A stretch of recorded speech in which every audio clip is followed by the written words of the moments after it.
I'm going to suggest to you they're all our inventions. Okay. So even when I'm speaking of this feeling of being watched, the interactiveness, that's my own invention. Okay.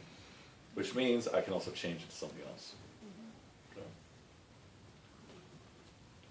Can I have one more thought about Yeah, sure. So just watching Monument. yeah, Love just a like lot of foliage. things. Yeah. But I feel like for me it's like now that I'm stepping back and thinking about it, I think it's more like how like a little child, like an infant, like is with its parent, you know? You have no idea, like as like a toddler, what your parent does to like have you exist, you know? Like you don't know how much they work for it, you know, like how hard your birth was, how, like your pregnancy, all this stuff, you know? And like I feel like Allah keeps us alive that way, you know, like every breath, everything He does for us, and then like for me, like, you know, it's just that Allah is there for me, you know, and like I don't think about like just that like my future and my like my existence to that point is like all dependent on Him, you know, like I don't like that thinking has never, like you don't even, it's not in your like, you know, it's not in your cognizance all the time. You know? So something that's just beyond. Okay. Yeah. Okay. Any thoughts? I mean, I can see what you're saying, but I don't agree because with parents, it's such a struggle, you know? It's like always a struggle to keep your kid alive, to, you know, I mean, yeah. To like make sure, you know, that you have to work, you know, for these things to happen. But Allah subhanahu wa ta'ala doesn't have that struggle, like everything's easy for Him. Yeah, I mean, not the struggle aspect, but the fact Because that all that's done. You're saying. yeah, it's very like, Okay. Awareness of what you're doing. yeah. Okay. So, again, right now, try to imagine Allah, whatever way you do. Okay? Everyone's imagining Allah, thinking of Allah. Yeah, we're texting. Everyone's imagining Allah. Okay. Now, whatever it is that you're imagining, whatever that sentiment, that feeling is that's going on in your physical brain right now, try to make that sentiment merciful. How does it feel, or does anything change? That's what I imagine. Okay. Anyone else? Watching Monument? I also always imagine him like that moment, you know, when the Prophet ﷺ, I feel like everyone's waiting for me to say another ridiculous thing. But We're not waiting, we're expecting. I get it. No, like, you know that in like Isra and Miraj, where like the Prophet ﷺ was like taken behind all of those veils, like there's also that aspect of it, like that last veil, like I can imagine that story, and like I don't know what's behind the last veil, and like that. I think that's also my like So mystery, and like that excitement to like know, you know, like it's there kind of stuff. okay? Think of Allah again. Whatever way you do, interactive, foliage, whatever you do, okay? You guys know what I meant, okay? She meant the sidra tree. Okay. The big tree at the end. Okay. Now, add the dimension of nur. What does that affect? Does it affect the feeling? Anything? What? I think that veil thing, that there's always nur there. What color is the nur? Whitey yellow. Yeah, I think most of us picture something sun-like. Yeah. Right. That's our imagination. Yeah. It's weird because I think of it kind of like, I usually think of Allah kind of like a shade, and Nur is almost like repulsive. Huh? The way I think of it, because it's like a big Shade, you're light. saying something that's giving you comfort and protection, Yeah, and then nur is like you're removing the shade. yeah. Yeah. And so these attributes are there to help guide us in how to imagine Allah. Right? That's interesting because I think of like Nur as like bright, but not like annoying bright. You know, it's like not piercing your eyes, sunlight bright, but it's just, you know, makes you feel happy but bright. You know. I feel like it's very, like, I feel like it's crazy bright, like. Yeah, but it's not like, you know how like sunlight or like those highway construction lights are like kill your eyes. Yeah. Like that's bright. That's not like that bright. It's like Okay. different. So, again, what is the key point? However it is you and I are imagining a law, it's our own construction, Okay. right? Yeah. Which means it can also be, it's formed, it means it also can be reformed into whatever. Right? That's basically up to me. Is it wrong to imagine all thought as these things? I mean, as I don't think things, so, but like as these. but they can also be limiting too. So back to that hadith, I am what my servant thinks of me. So one way he addressed it was all the way at the beginning, that whatever I think of Allah in terms of attributes is how I'm going to interpret whatever happens to me. And now we're making it even more intimate into my mind. Yeah. That whatever I think of Allah is my own invention. Yeah.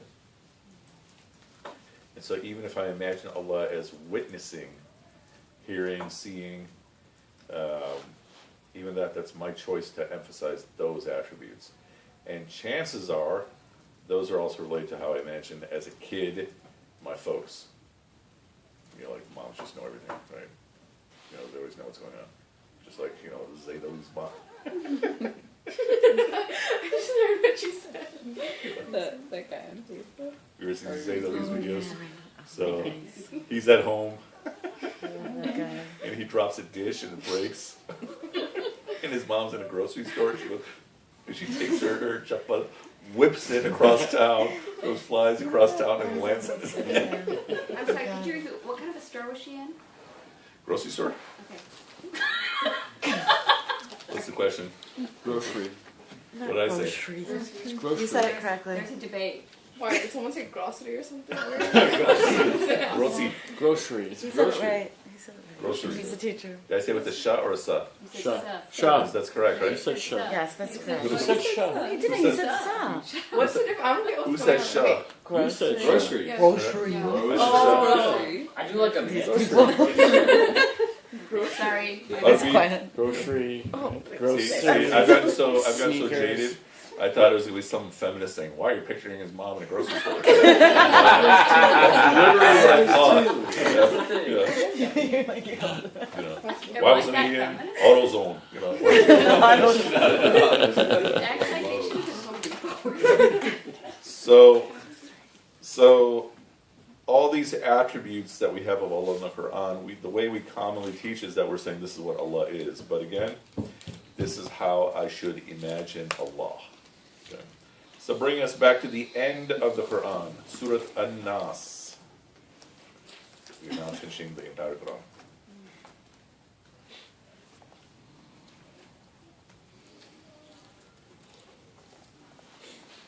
So قُلْ أَعُوذُ بِرَبِّ النَّاسِ مَلِكِ النَّاسِ إِلَهِ النَّاسِ. So I'm seeking refuge with the nourisher of all of humanity, the king or master of all humanity, and then the God of all humanity. One of the commentaries on this beginning part is this represents the evolution in the way people think of Allah in the course of a lifetime. Nourisher, the way you think of your folks, the ones who are just taking care of you, right? Then master, the one who owns you and the one you obey. And then God, the one you completely surrender to. So this is also looked at as how people imagine Allah over the course of their lives. Right? So think about this when you're reading attributes of Allah in the Quran. That these attributes are not just telling you who or what Allah is, they're telling you how to imagine Allah in your mind, in your brain. So here Allah is active. So He's always present or He's always existing, meaning I am temporary. Okay? All that's in the world is temporary. Excuse me.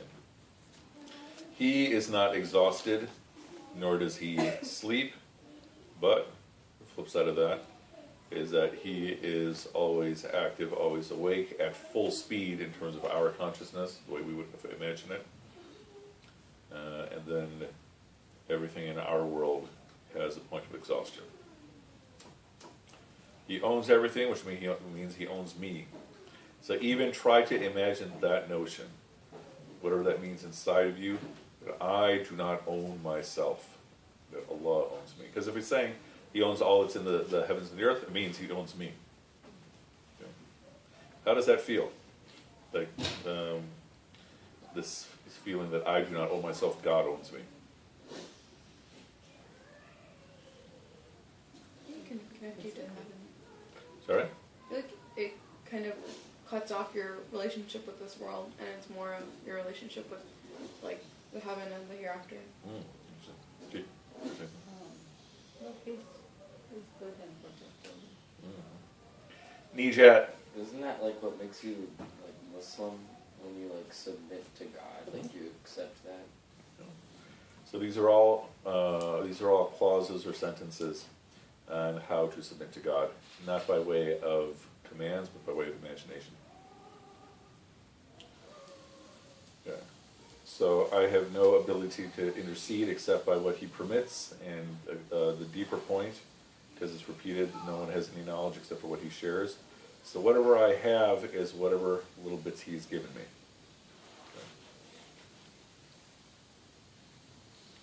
You know, you do not imagine Allah.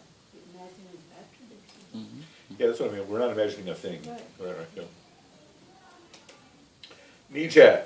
When you say that Allah owns your life, does that mean like just that He controls like when you live or when you die, or like? So I definitely can't make the choice when I die, correct? Yeah. Or can you pray for like a long way? Sorry? This is what I get confused about sometimes, because I remember you were telling us that story of, I don't know who or what it was, they prayed for something and then they were like, this was not in your destiny, but because of your dua it changed. Okay. Your destiny changed. So can you pray for like a long life? Will that change it or no? You want to? I mean, yeah, the good thing, the Prophet recommends praying as long as it's better for you to keep your life long. And if it's not better for you to not make your life long. Yeah, there was that dua right here. I have a question. Yes, ma'am. So, I don't know if Ninja was asking if Allah just owns our life. Did you pronounce the letter T at the end of his name? Ninja. You did? Yes. Just curious. Or if he, like specifically, I mean, I know, like for myself, I believe that he owns me. For example, if I, own, a computer, right? Or if I own a chair, then it belongs to me. I do what I want with it, and it has to just do what I make it do, right? Not make it do. It's different for us, but or like in the old days when a slave was owned by its master. So is that the concept that we're looking at, but on a, of course, divine scale? That feeling of being owned. I myself, yeah, and so if he owns me, so if I own something, then it has to do what I make it do or tell it to do, right? That's what it's supposed to do. Yeah. But it could not. So if I understand properly that I'm owned by Allah, then I literally don't have the right to do anything but what he tells me to do or expects me to do. So this is the difference between the metaphor of the racehorse and the donkey. So first let's look at the donkey. Let's go to Surah 63, 61, 62. 62. 62? Yes. Juma? Surah al-Jumu'ah. Not bad. MashaAllah.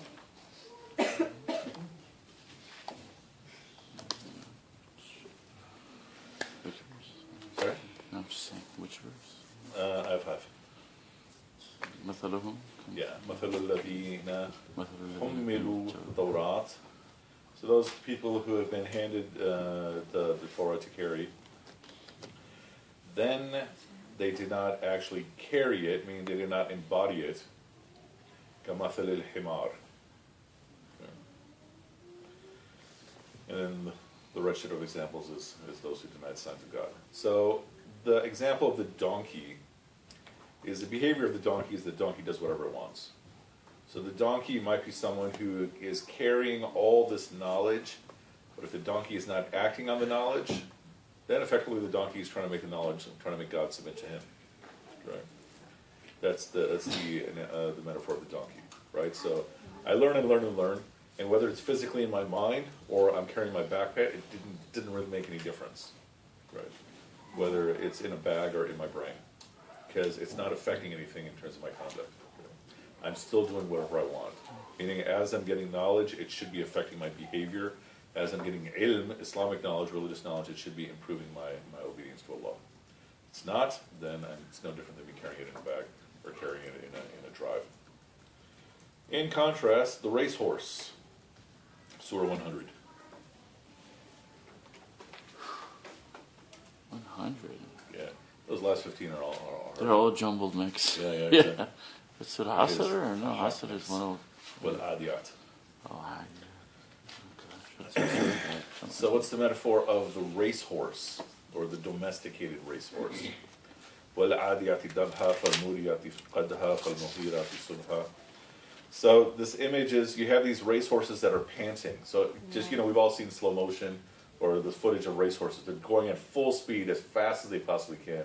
They're breathing really hard. Snorting coursers. Courser? I love this. The translation is amazing. What does it say? It says, by the charging steeds that pant and strike sparks with their hooves, who make dawn raids, raising a cloud of dust and plunging into the midst of their enemy. Man is ungrateful to his Lord, and he is witness to this. He is truly excessive in his love of wealth. Does he not know when the contents of graves are thrown out, and when secrets of hearts are uncovered? On that day, their Lord will be fully aware of them all. Mm-hmm. So what's the metaphor here? That what we should try to be like is this racehorse. So you have the jockey, the master, who is telling the racehorse to go faster and faster and faster, and the racehorse is not saying, hey, slow down, give me a moment. The racehorse is just going faster and faster and faster. It's blowing dust in every direction, right? But ayah 6, what are we too often like? We're essentially ungrateful, right? And we do nothing. So the point is that my goal is to not be like the donkey. My goal is to be like the racehorse. How do we get into this?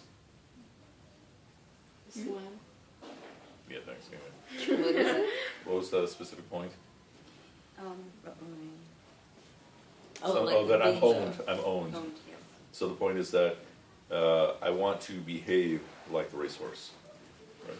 The horse just runs and runs and runs and runs and runs and runs until the master says no. Like a true racehorse, literally will run until its heart explodes if you keep pushing it. And this is what's happened over a couple times over history with racehorses, like at the Kentucky Derby and stuff like that. Right? That if you keep pushing and pushing and pushing, it's not going to change its mind. So hey, I don't know, that was my What? that was my impression of a horse voice.